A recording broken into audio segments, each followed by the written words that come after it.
myself. Take off your shoes, crib brand new. Yeah, I'm about to go in like a damn fool. I'm leaving your mans, them in shambles. You know, light up the wax like a candle. Like me on fire, watch me heat up the track. I took the crown, I ain't giving it back. Unless you got L's on your wish list. Messing with me, you gon' be a statistic. Really, you think you'll get it back? That's silly. I'm about to run the game, no kidding. I'm way too cold, too chilly. Yeah, they ain't wanna hear me, yeah, now they gon' feel me. You did? Look at my team gon' weigh y'all. Now we running the game, they can't play y'all. We don't need an assist, now we counting up chips. I think it's time that they pay y'all. Let's go. Yeah, I bet on myself. Yeah, I bet on myself. I don't need you, I do it myself. Yeah, I bet on myself. Yeah, I bet on myself. Yeah, I bet on myself.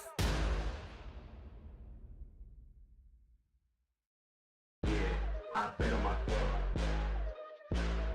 Yeah, I bet on myself. Yeah, I bet on myself. Yeah, I bet on myself. I don't need you, I do it myself. Yeah, I bet on myself. Yeah, I bet on myself.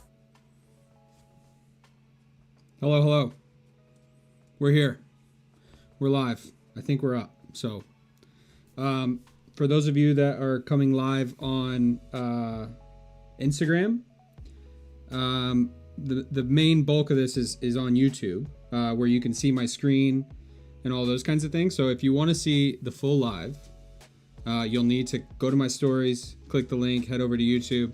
That's where you'll be able to sort of see my screen and see all the stuff that we're talking about tonight. So you can ask questions on Instagram if you want, but I won't be checking that as much as I'm checking the YouTube chat. So I just want to start off by saying hello and welcome. If you're watching this live, I appreciate it. If you're watching this after it's been posted, I appreciate that equally as well. So appreciate you all hanging out.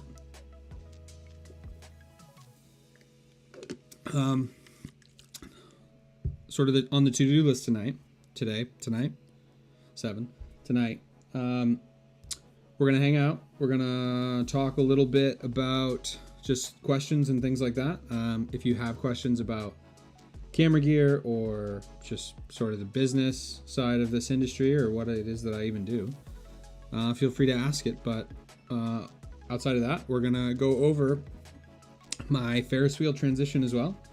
I get a massive amount of questions on how I made that, and it's ultimately not that difficult. So I'm gonna go frame by frame on how I made it, because I'm actually going to be using it again in a reel tomorrow. So how is the little quick check, how's our audio?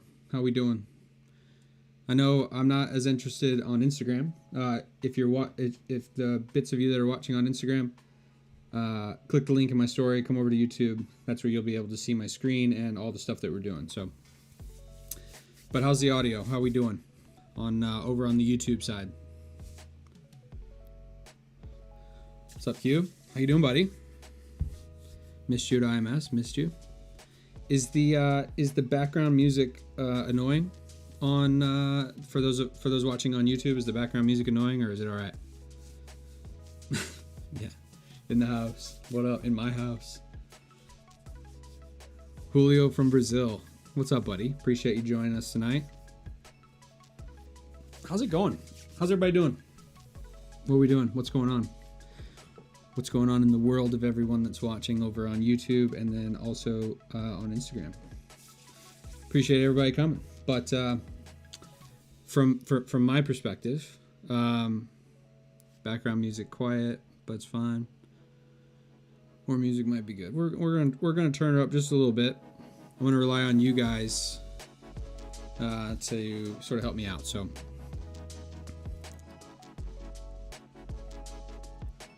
$5,000 a week for the rest of my life, but I have to eat Taco Bell for every meal for 10 straight years. For 10 years. I don't know if that number is enough. I think you would end up spending that in toilet paper, if I'm being honest, because that bill is for sure going to go up. And so that I don't know that 5K is enough to deal with all the plumbing and toilet paper issues that you'd have eating Taco Bell for 3 straight meals. So I'm going to say pass on that. You bump that number up a little bit, and we might be talking. So for those, I'm gonna say it one more time. I'm sorry for the people on YouTube. For those watching on Instagram, hello to my phone. If you want to watch my screen, you're welcome to hang out here, of course. But if you want to see my screen and things like that, go over to my stories, hit the button, and come over on the YouTube side. We'd love to have you. Much more active chat over here, and then you'll be able to see my screen and the stuff I explain. So we're just getting rolling here. When you get a chance, got a question? Have you ever filmed NASCAR, or do you know anyone that has, and how the rules work for that? I've not filmed NASCAR. I've been asked a few times, but of course the schedule sort of always conflict. I'm fairly active this year, I would say, between the three series really that I'm covering. So it's not a lot of spare time to cover any NASCAR, but ultimately the rules, I would assume, with IMSA, because it's owned by NASCAR, are relatively the same. Usually they'll have like a photo meeting before the weekends that will sort of explain all those rules to you, of course, but ultimately they'll have a photo map with red zones. Some of them will have them with where the photo windows and stuff are. In terms of rules, it's don't lean up against fences, don't stick anything outside of photo windows. Definitely, they make a big deal at the IMSA stuff about not sort of acting like a fan, right? Like, don't ask drivers for autographs and things like that. Try to be professional when you have your vest on. Don't drink alcohol, things like that. It's really not overly, I know it's intimidating. I remember when I was first starting, but it's really not overly complicated outside of that. So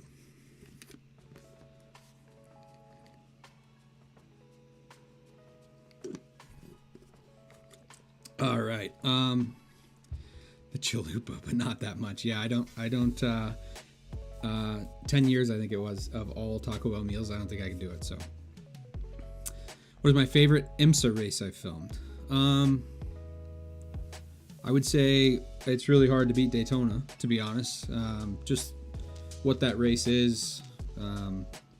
It's the big one, right? And we start our year with it, so there's always a lot of excitement. There's new cars at that point. This year obviously will be great for me because the Valkyrie will be there. Outside of that, I would say Long Beach is a favorite. It's a great event. There's IndyCar. This year there was SRO. There's usually jumpy trucks and drifting, so definitely as a fan, the Long Beach is amazing. But even to shoot, there's so much that you can do. And then I really love Watkins. Every year I get jazzed up to go to Watkins. So I would say those three. Daytona definitely top on the list just because of what it is, and I get so excited to go there every year, man. I've had at that point you've had an off season, right? So like you're jazzed up with all these ideas and you're well rested creatively. So I enjoy Daytona quite a lot. Oh, Chad, oh Lord. Would I rather be given 1 million right now or given 10 darts, and for each bullseye you get 1 million? I'll take 1 million. I'm not hitting a bullseye. At 10 darts, and I would have to go more than 10% on the bullseye to cash out. No, I'll take the mil all day. All right, Stefan, biggest tip for framing up photos: the amount of the photo the car should take up. Well, that depends. So, at least when it comes to video, you have to really think about what you're trying to do. So if my CODA video isn't out yet, but I spend a lot of time in the grandstands because it was the most attended WEC race that they've had at CODA. So it was important to me to show all the fans. So in that case, the car is a very small part of it, right? I'm shooting with like people all in the foreground, and it's I would say for that the car is pretty small. But on the main side, in terms of photos, there's times you're going to get something tight, whether it's like them jumping an apex curve or having an off. I see guys crop that stuff pretty tight.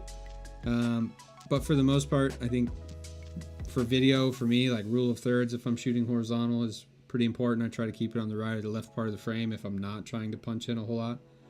But ultimately, I wouldn't worry about the frame as how much of the car takes up the frame as I would about the composition of what you're shooting. That's far more important in my opinion. I'm getting behind here. I'm going to say it one last time. I'm so sorry. If you're on Instagram, for those of you that are on Instagram, if you want to watch the main live and see my screen and hang out with a much more active chat, go to my stories, hit the link, come over to YouTube. We'd love to have you. All right. Any tips on keeping engagement for videos for short oval tracks, specifically dirt? I find myself feeling like I'm repeating the same video every time I film a dirt track. Yeah, I think atmosphere is a big one. Dirt, you get a lot of fanfare in terms of apparel, right? So like everybody has a dirt track shirt on or has somebody that they're there supporting. Definitely in and around the pits, if you can get them in dirt racing, they cut the tires quite a lot. They'll scrape the tires quite a lot. So a lot of atmospheric stuff, just quick cuts there. Outside of that, like I was saying for the stuff from Coda, like a lot of wide with the fans, then tight and then wide, and the cars like moving to the left of the frame and then maybe them panning to the right. You just try to mix it up as much as you can. I'm always trying to mix it up. I never try to go more than 1 second on the short form stuff where like I'm doing the same thing for more than a second. Tyler says we need to turn the audio up. I could probably turn myself up a little bit if we needed to. Let me bump it up. I'm gonna let you guys tell me if that's bad. What's up, Maddie? Love Watkins. Oh yeah. Love Watkins. It's one of my favorites. Oh God, I'm behind. I'm behind already.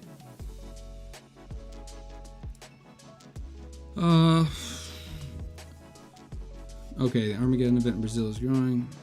To help, this event deserves to receive incredible. Nah, I'll go wherever the money's at, buddy. I am a freelance for hire, so if anybody wants to hire me for that event, I'd be happy to head down south.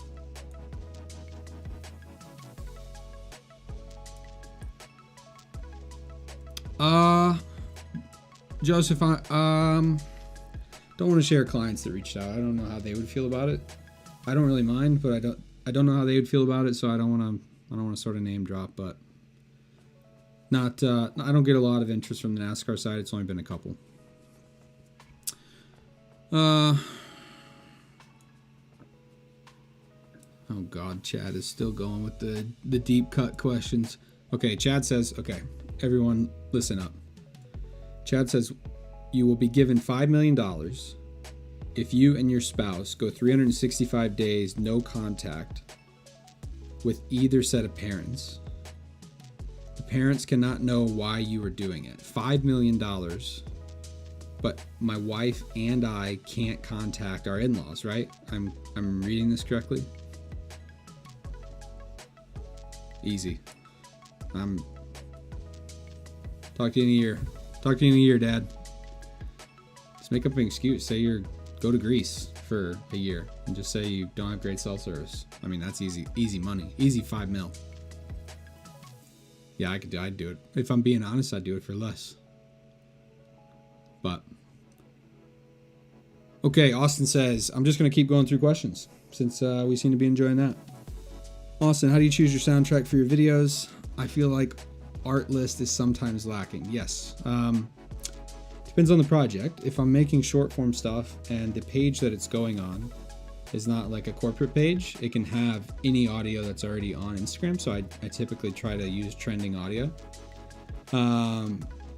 because that definitely gives you a little click on the algorithm meter for reach. So basically before a race weekend, I'll look on the trending page, and if I like anything on there, if I think anything matches the vibe of my sort of fast-paced edits, then I'll pick audio off there and sort of give that a go. If I don't, and I have to use Artlist, like so for example, the stuff I do for Aston Martin has to be everything has to be royalty free, right? And I have to provide the license. So for me, that's Artlist. It's hard, man. When I have to go on Artlist, I spend a massive amount of time like trying to find good tracks. It depends on the vibe of the video, right? So like if we want a race, I'm looking for something happy and exciting. If it rained, I'm looking for something more moody. So I don't have a great system, to be honest. I spend way too much time. I've tried to like go on there every couple days because they'll give you like some of the new stuff on the top. And even if I don't need it, I go through, I look. If I find stuff I like, I put it in a playlist, and then every couple days I'll try to do that. So,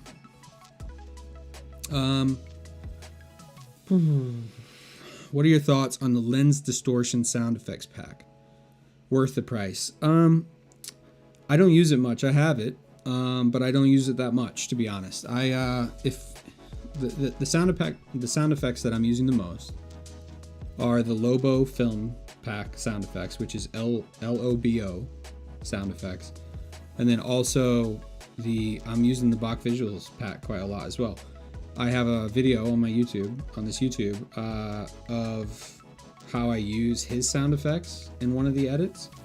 So if you want to, and his are numbered, so you can see the exact sound effects I'm using for each thing. So if that's something that you really want more info about, go watch that video. Yeah, Dad would understand. Dad would. My parents wouldn't be a problem. Definitely the dads wouldn't be a problem in that scenario.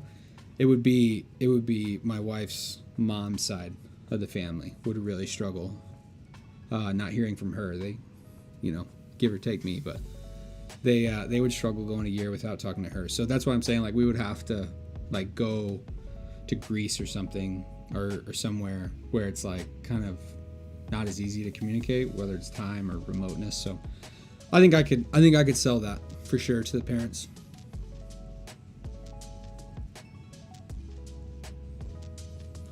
How high should the camera be in comparison to the car?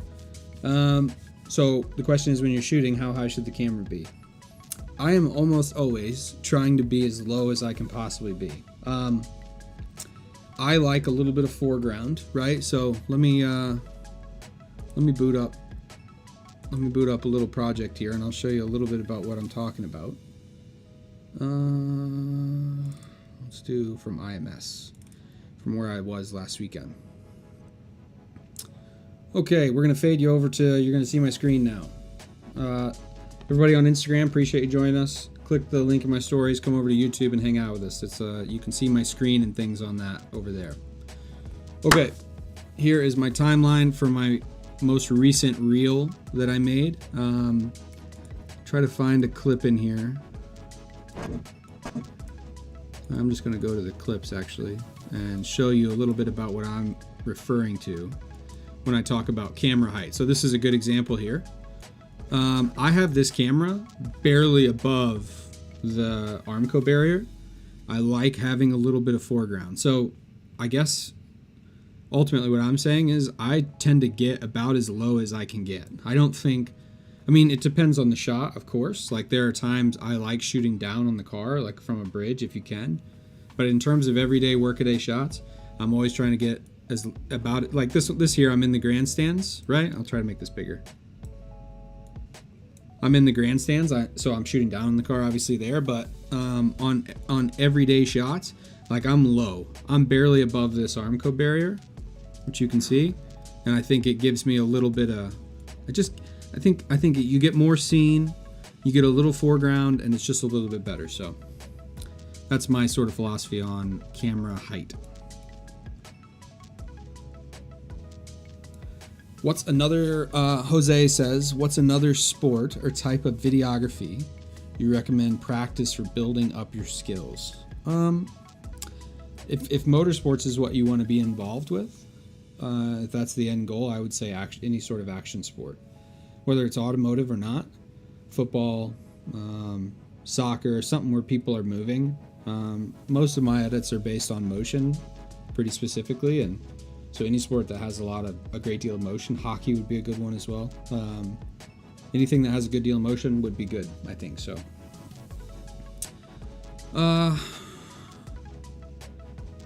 Slinky says, also Greg, I waved at Indy. Was the guy awkwardly carrying a nimble, I'm assuming gimbal arm, to the stand because it died on me? Would have stopped to talk, but you seem to be running all over. Race day at Indy was tough, yeah. With the rain and stuff, where I would usually maybe take a break because the rain came. Of course, if you know anything about me, I'm shooting in the rain. And if it starts raining, I am out of the media center as fast as possible. So we were getting a threat of rain, so I was sort of in a hurry most of the day. So yeah, if I didn't wave, I also, you probably can't tell, but I also have quite impressive earplugs in. And so it's possible I just didn't hear either. So if anybody has said hi to me at the track and I don't say hi, I will always say hi. I'm never too busy to say hi, but it's possible I just didn't see or hear. I'm also not super sharp, so that could have been it too. So I'm going to really quickly, the guys on Instagram asking questions. It's hard for me to answer questions on both Instagram and YouTube. I'm focusing on the YouTube. I'm happy to answer every question, but if you could, go to my story, click that button, come over to YouTube, ask the question in this chat, and I'll for sure answer it. But I appreciate you clicking the YouTube button, the YouTube live, but come over to YouTube, and we would love to have you over here. Scott says, when you started, where do you send packaged up portfolio work to potential clients? Email was the best for me. My very next video on YouTube, the big video, will be about how I go about getting clients from my personal experience. And as a spoiler, in that video, if you're reaching out to people, email has been the most successful to me. These days, it seems like people are reaching out to me because of social media. So a lot of that video will be talking about not being above using social media as a marketing tool and posting constantly, right? So I have a colleague of mine that I tried to, I was going to miss a race at Barber for SRO, and he's super good. I mean, he's plenty good. I tried putting somebody that I work with this guy, but he doesn't use Instagram very much. And so that was the only thing they really had to go on. And because of that, they decided not to choose him. Not because of the quality of his work, just because he doesn't really do anything on Instagram. So they weren't able to see where he was at or what he was capable of doing. So, so that you'll get more on it in the next video I post, but that's the short of it. Email if you're reaching out to them. Instagram if you want them to reach out to you. Xavier says, hi Greg, I hope you're doing well. Hope you too, buddy. Is there a specific ISO range you stay between when shooting at the track? I stay as low as I possibly can. Always. If it's daytime, my base ISO on the FX3 is 640. For those that have an FX3 that say it's 800, I am on the original firmware somehow. They're on firmware 6 now, and I am still on firmware 1, something I plan to remedy in the off season, but in the original release, it was base 640. And so that is where I try to keep it always.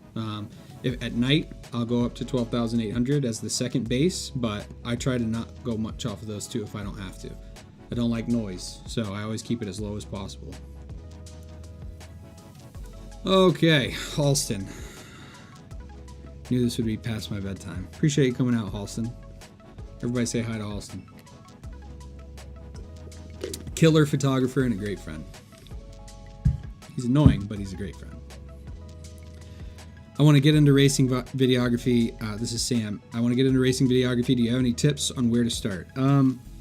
Sam, I have a whole video on my YouTube about how I got into it. And the gist of it is shoot as a fan first. You'll hear about this in my next video, but create products that you can sell, whether it's reels or clips or whatever you plan to sell and market to potential teams. Shoot it as a fan first. That'll get you in the door, and then you can start really getting after it. So check out the How to Get My Job video on my YouTube, and that will answer a lot of those questions. Joseph says, what do you do for transitions? Do you have any software you like? I don't use any pre-built stuff. The transitions I make, I either make them myself in DaVinci, or I do them in camera. And we'll go over the Ferris wheel transition here in just a minute on how I made that. I'll take you through my editing timeline, so you'll get a better idea of what I'm talking about. Do you use any sort of tracking, stabilization, and post when you follow the car better, or are you just that good at panning? Well, I'm on a tripod, to be fair, so that helps. But I do use, in DaVinci, I'm very often using translation stabilization. So there's a few different options. If you look, even this clip right here, it has it. So in DaVinci, there's perspective, similarity, and translation. And when I'm panning a race car, Translation has typically been what's worked for me. You can see I dialed down the strength a little bit. Sometimes I'll bump up the smoothness, but I use it quite a lot. I'm a lot smoother now than I used to be, but that's what I use if I need it. Greg loves rain shots. Put it on a t-shirt. Yeah, I love the rain, man. I've got good rain gear, and everyone loves rain shots. Clients go nuts for that stuff. Every client from Indy that was still running the race when I did the rain shots, made a comment about how good that stuff was. Guilty as charged. Last post was June. I'm telling you, and it'll be in my next video, like I said. But there is no greater marketing tool for yourself than posting on Instagram. Okay, here's what I'm going to say about it. I said this in the video that I haven't edited yet, but Kobe used to say that he would do 3 training sessions a day when he was playing basketball, and everyone else on the team or on other teams was doing 2 sessions a day. So he was getting 1 extra rep per day than his competition. So at the end of a year, he was 365 reps further along in his development than everybody else, which is about half a year. And over the course of 10 years, it's ridiculous. So the way I think of it, if nothing else, making content for yourself for your own Instagram page is not only self-promotion, but it's also additional reps. So if in the off season, when nobody's making content, I'm making 20 reels in the off season, trying this and that, getting 1% better each time, I'm further along than everyone was when they were at the last race. That's how I think about it, and that's what I say in the video, but that's the gist of it. The wasp is murder, whatever that means. Says, when filming, do you film horizontally and crop or into a vertical format, or do you film vertically? I'm just going to take you to one of the reels I did for over the weekend. Most of the on-track stuff, like this right here, you'll see, this is filmed horizontal, and it's shot in 4K, and it's just cropped into vertical. But a lot of the pit lane stuff and B-roll, so this clip right here, because I can't get super as close as I want to get to these guys, I'm trying to give them space, and I don't want to get hit with a tire. I'm filming these vertical, as you can see. So I would say all my on-track stuff, most of my on-track stuff when I'm filming with the big camera is all horizontal. When I'm filming with my smaller camera with the wider lens, I'm almost always vertical in the pit lane. Hope that answers that. I'm struggling to keep up here. For those, I'm just going to say it again, I'm sorry for the people that have heard this 15 times, but for those watching on Instagram, feel free to go to my stories, click the link, come over to YouTube. It's a much more active chat. I'm answering every question, and at some point here we'll get through these and go on to how I made my Ferris wheel transition. So click the link. We'd love to have you over on YouTube. I'm also on the early firmware FX3, going to wait till they... Yeah, I've heard there's issues, Sam, with the new firmware. I went to update recently and decided not to, but to be honest, I'm just lazy, and that's why I haven't updated to this point, even to firmware 5. So, but yeah, at this point, wait until they fix they do seem to have some problems with the new one, so I'll wait for that. Halston says, annoying, try my best. Yeah, I love you, buddy. I don't always get to go to dinner with you, despite your jokes, but love hanging out, that's for sure. Any pointers for shooting at the track without a media pass? Yeah, I would say, well, it depends on the track, of course, but there's a lot of the places, not a lot, but there's a good number of places that you can go to shoot at a racetrack to get good shots. You won't get this stereotypical, really tight, big in the frame shot that you might get if you had an actual sort of credential, but there's all kinds of shots that you can get. Probably 25% of the shots in my WEC Coda recap for Heart of Racing was from fan areas. And granted, you know, there's a lot for me, obviously, that's not from the fan areas, especially in the rain stuff, because that's where you get the best access. But there's tons of places you can go to get great shots of cars. So I would find viewing mounds, I would go up in grandstands, I would be trying to capture much more atmosphere. So with fans or composition with buildings, then the super tight shots, because those are a little bit harder to get. But walk around, you'll find spots. Tracks like Road America, for example, I could make an entire reel from fan spots at Road America. So it of course depends on the track, but don't let that tie your hands, on what you can make. Do you cover your shot list chronologically? Austin asks, like, do you have the entire day planned out via time? How do you pivot when the lighting isn't cooperating? It's a good question. I don't really have a shot list. At this point, I've been to the track, so I know, like, the shots I want, right? Like I know I want this shot, right? I'm just going to use this shot as an example. I know I want this shot where I'm, like, walking with the cars, and it has the racing capital of the world. I didn't frame it great, to be honest. I was up against the timeline a little bit here. So I know that I want this shot. I also know that at the beginning of the day, the sun is sort of rising behind these grandstands. So this would be backlit. And at this point in the day, the sun is actually sort of just off the tail light in the sky, off to the right. So I know that I have to wait until the later part of the day when this side of the car will be lit. It was getting cloudy again. Rain was in and off and on that day, but that was sort of my game plan, was I have to follow the light, right? So wherever the light's at in the morning, what spots can I go to where the car will be well lit? And as the sun goes all the way to the other side, what spots can I go to where the car will be well lit? I know that I need, like, this is the same corner. Like, this and this are the same exact corner. This is with my wide lens. This is with my tight lens. So I'm always trying to get multiple shots from each section of the track, because you don't have as much time as you think you have. So always trying to get the most bang for my buck. I wouldn't say this stuff is super well planned. I just try to keep my eyes open for shots that I think are cool. I'm making dinner because it's quality learning video from a wizard. Oh, Griffith. Yeah. Figured. Wizard. I knew as soon as I saw Wizard, it was one of Halston's. Shooting towards the sun, behind it, or toward the sides, Stefan asks. If you're brand new to shooting video, shoot towards your shadow, always. It's not the most cinematic, it's very front lit, but shooting towards your shadow, like if you're standing on the ground and your shadow's out in front of you, that's the direction you shoot, right? That is where the sun is going to front light your car.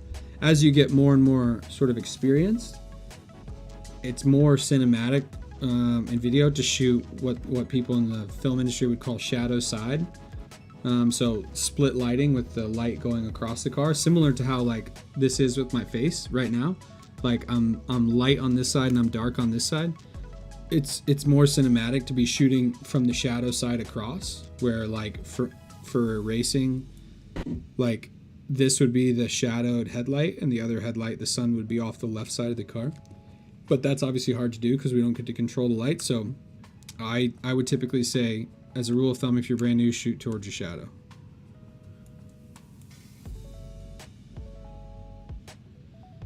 Okay, getting into are you going to get into the pricing in that new YouTube video? That's the second one. I'm not going to get as much into it there, but the second in that series of videos is going to be, I'm going to show you the invoices I had early on, what I charged people early on versus what I charge today. I really struggled on if I was going to show that information or not, but I think the only way for people to learn is to really see what it's like on the inside. So the following video after that will be where I talk more about pricing.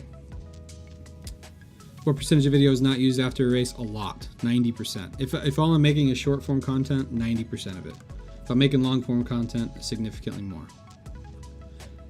How many videos do you pump out in a race weekend after the race has ended? I would say on average 2 reels a day, and then usually something a little bit longer after the race weekend. So, and then usually like clips every day for certain clients as well. They want just social media clips.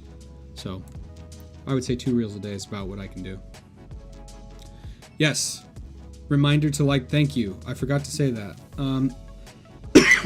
Please, if you like this stuff, like the video. If you like hanging out, like the video. If you're over on Instagram right now, click the link, come over to YouTube, like the video, please.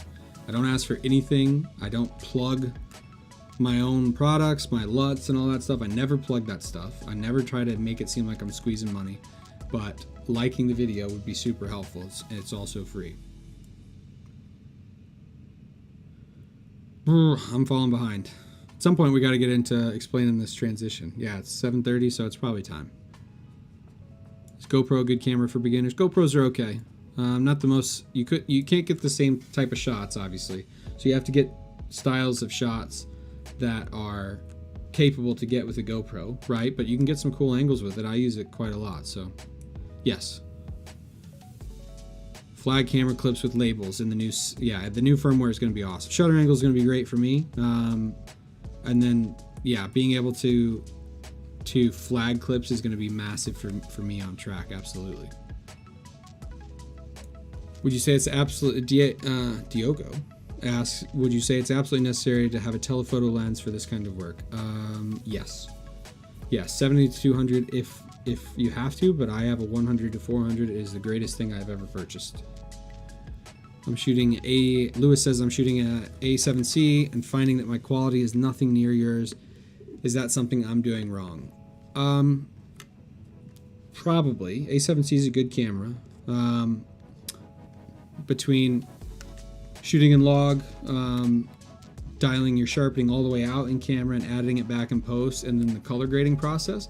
I have recolor graded clips from 2 years ago, and just the way that the clip is color graded with contrast and sharpening, the quality looks better. So I talk more about that in my color grading video on my YouTube, but ultimately nailing focus, dialing the sharpening all the way out in camera, and shooting in log are the biggest quality buffs that you can get out of that camera.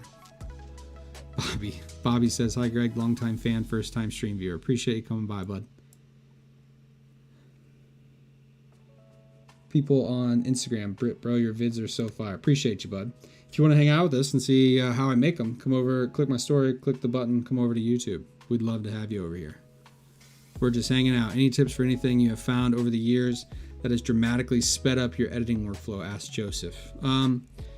Picking music before the weekend, marking the music, and putting rough sound effects in for how I expect the video to flow with that, and maybe even marking out where I want like pit stop sequences or non-track sequences.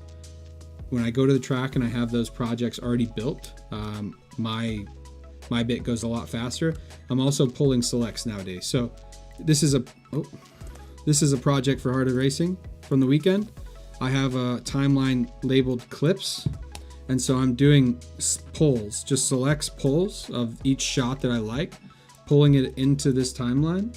And then when I go to edit a reel, you'll see that I have all those, I copy and paste them into this timeline, and I just start pulling them over. When I say like I need a shot going left or right, I can look at the clips the selects that I pulled. So I know this is everything I have access to that I shot.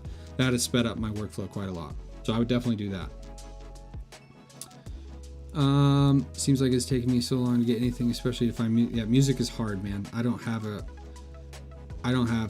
a good answer to that. I'm bad at picking music. I spend way too much time with my feet on my desk trying to find music on Instagram or Artlist. Can I sacrifice the aperture to get more zoom range then? Yeah, that's fine. There's f4 lenses. The autofocus isn't quite as good as the G Master stuff, but yeah, the f4, there's a 70-200 f4, there's a 100 to 400 f4, I think. It's not a big deal. As long as you're not shooting at night, it's not a big deal. How do you get your focusing down? Feel like with the sun, it's sometimes impossible to see the monitor to get good focusing. I would say 70% of the time I'm autofocus. On the other 30%, the Ninja monitor, the Atomos Ninja, allows you to basically grayscale the image. So it takes all the color out of the image. So the only color on it is the focus peaking. And I have very bright yellow focus peaking.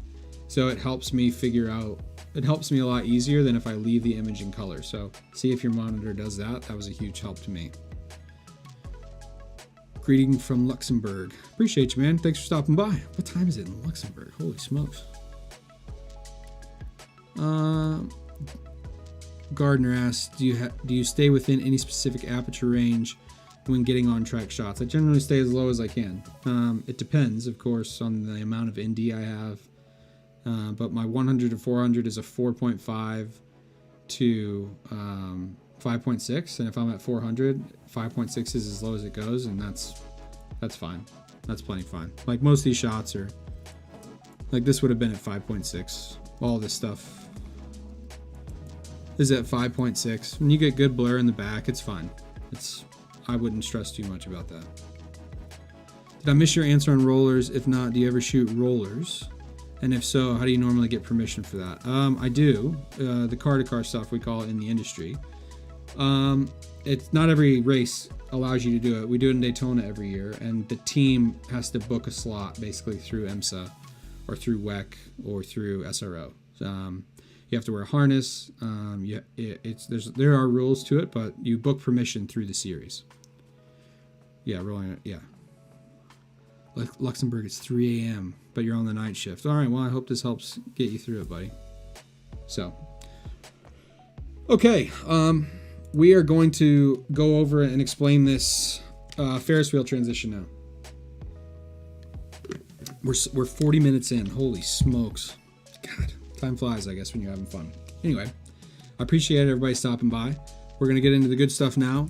Please hit that like button, and we'll get into this. So I'm going to copy and paste this real quick because this is a reel that will be posted tomorrow that I haven't finished yet.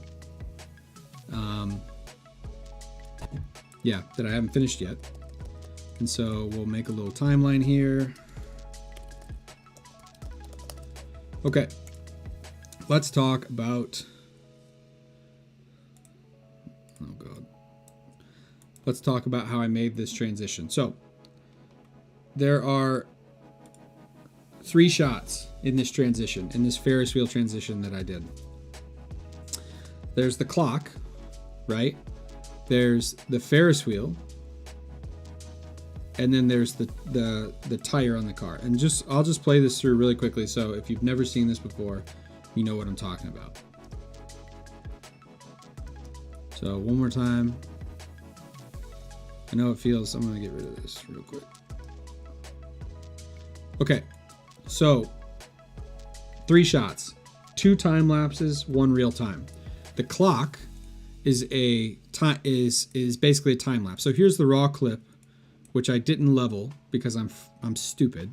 So that's why it's so punched into the clock. I didn't want it to be originally, but I don't know what I was doing. I think I was in a hurry when I shot this, and so it's a bit crooked, and I had to straighten it quite a lot. I think I am shooting vertical here.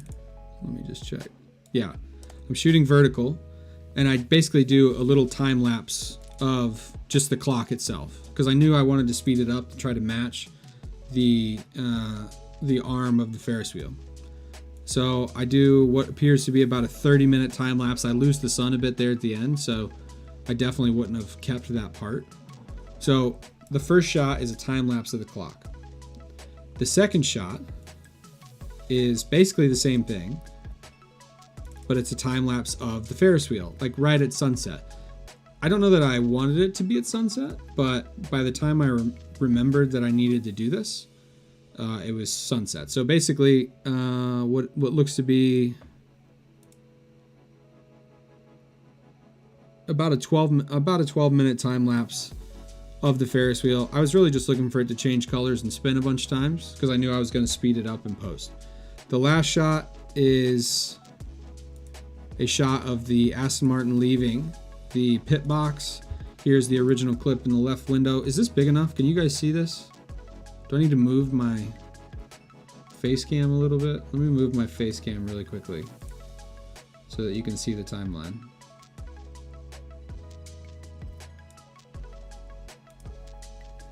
Okay, now you can see the timeline. But this is the third option right here.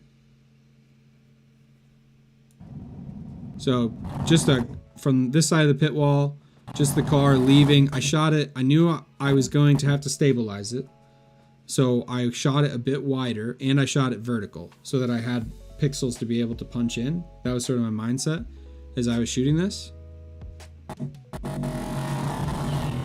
So you can see I didn't do a great job staying with the car. I'm just going to play it through one time.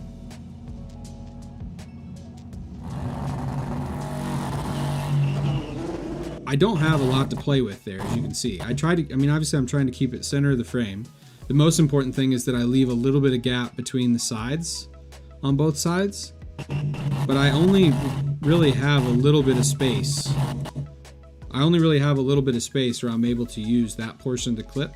Obviously, in my mind, I needed to be as close to center as possible where the wheel was straight on, because obviously I'm shooting very straight on the clock and the Ferris wheel time lapses. But that's like my ultimate, that's my mindset, right? Like, I know I'm not straight on here. My aim is to catch it good enough that when it does get straight on, I'm relatively center of the frame. Okay, so there's the 3 shots that I got to make this transition. I actually had a 4th shot originally of an eyeball. I wanted to start as a straight on with an eyeball before it went into the clock, but that portion of it just didn't work out. So there was and just to answer, if you've never thought about this, I planned all this. I knew that this is what I wanted to do before I even came to Daytona. Stuff definitely works out better for me. I'm not the most creative person, so like I have to leave space to really think about this stuff before races.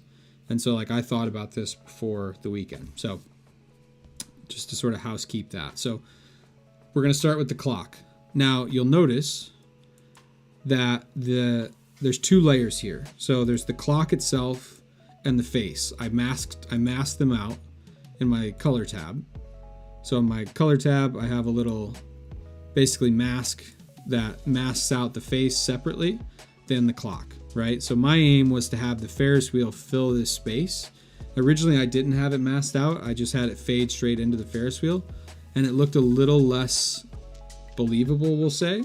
So I ended up keeping the framing a little bit longer, a few sort of beats longer than the face. So basically, I speed the clip up so that it's I'm doing a slow punch in on this adjustment clip that you see at the top, but I sped it wasn't shot as a time lapse in camera, so I had to speed it up. I speed it up, and you can see the face disappears a couple clicks early before the actual sort of clock, I don't know, structure, we'll call it. So the face of the clock, which is this bottom layer, I have basically just fade out, right? It's not a fancy transition. It's just basically cross-fading itself out of the picture. The framing remains there just a little bit longer. It was important that I position the Ferris wheel in a way that it filled up this where the clock was, right? So the Ferris wheel itself, it was important that I make this the same size as the clock face, right?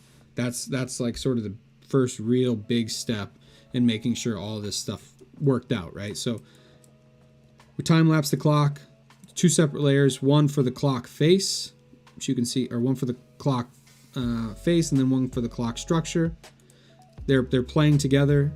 It's punching in on the adjustment layer, and then we drop the face a couple frames early, fill that space with the Ferris wheel, and then I just crossfade out. You can see it's just a cross dissolve. It's not it's nothing fancy. We get rid of the face, and then we get into sort of the real bit of this, which is the actual spinning part of the transition. So there's nothing really going on with the Ferris wheel shot the first couple frames, right? There's a tiny amount of keyframing to make it start to tilt sort of counterclockwise. If you looked at this like the Daytona grandstands, it's not actually moving that much at first. I didn't have it rotating at all until it got to the spin part of the transition, but it looked a little abrupt, we'll say. And so because of that, I gave it just a little bit of keyframing to make this sort of, I'll go full frame, to make this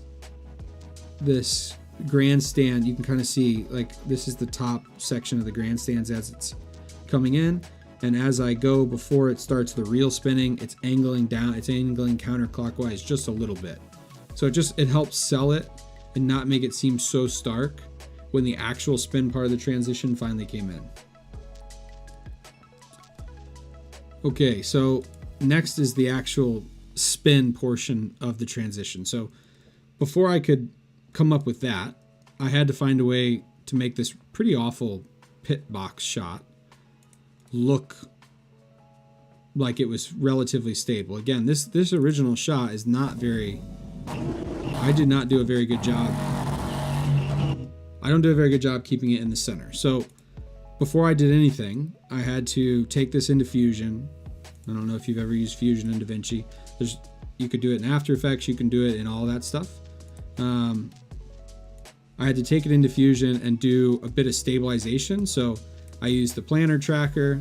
I basically tracked just the center portion of the wheel nut, and then I kept it in the center of the frame. I'm not going to sort of tutorial how to use the planner tracker. There's all kinds of that stuff on the internet, but basically it's a stabilizer where you stabilize around a certain place. It's how Bose does like the earbuds that they use in the commercials, where they have like that in the center, and like their head stays in the center but everything moves around it. It's stuff like this that they use. They use the planner tracker.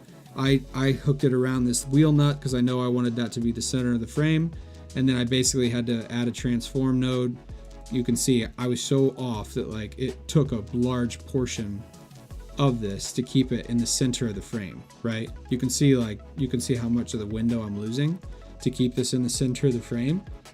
And that was a big, if my pan was better, it wouldn't have been that hard.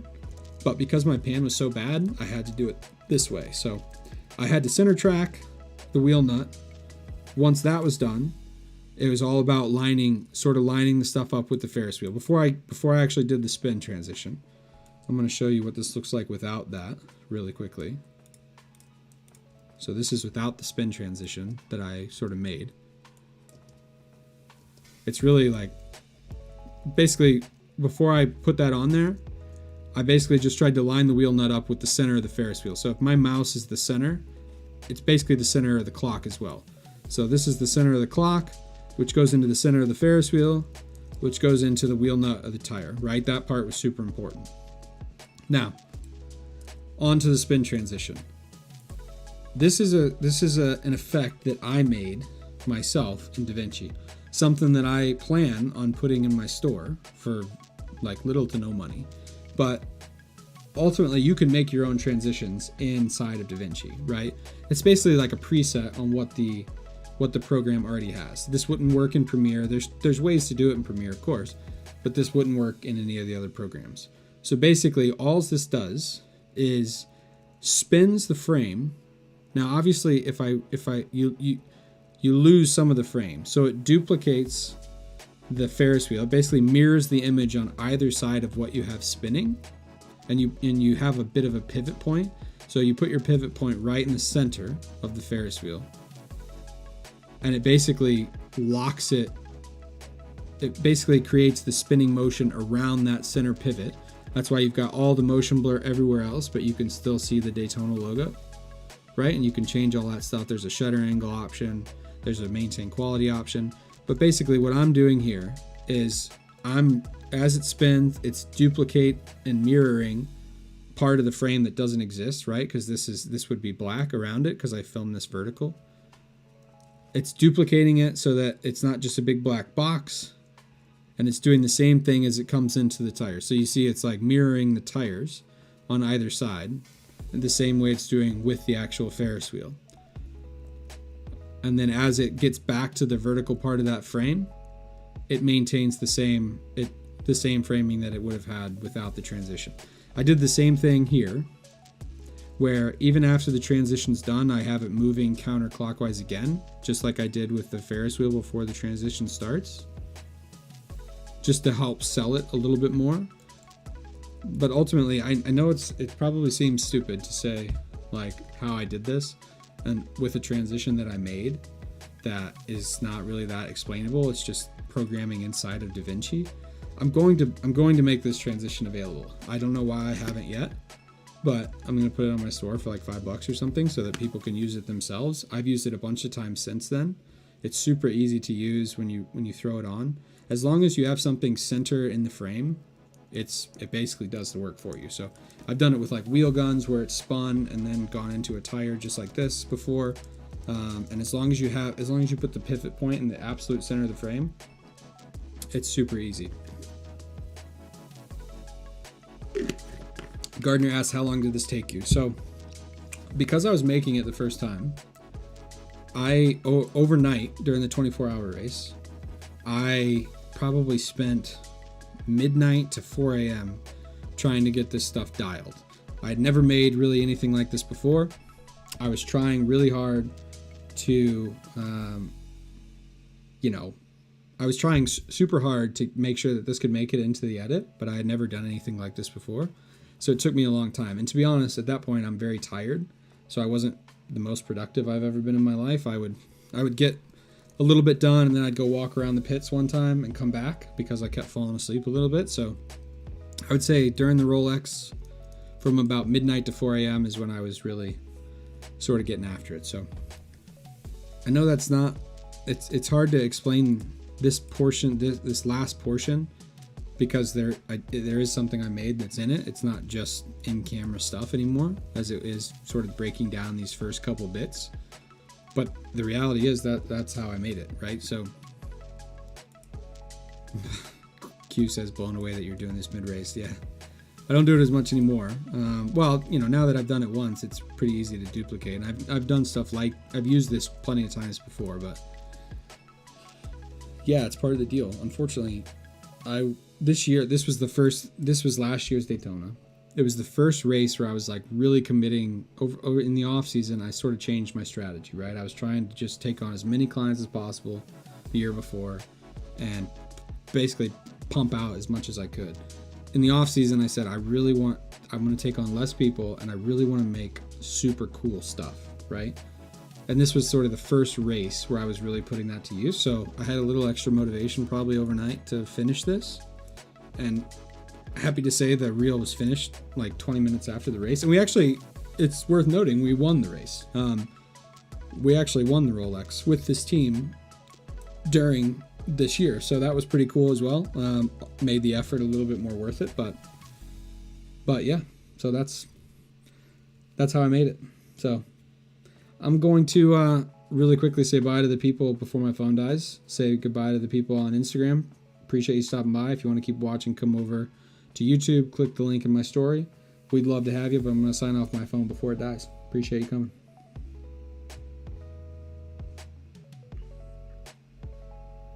Okay, sorry about that. But yeah, that's how I did it. Are there any, I'm going to make this spin transition available. So if you use DaVinci, I am behind on life at the moment. So we have 2 races to go.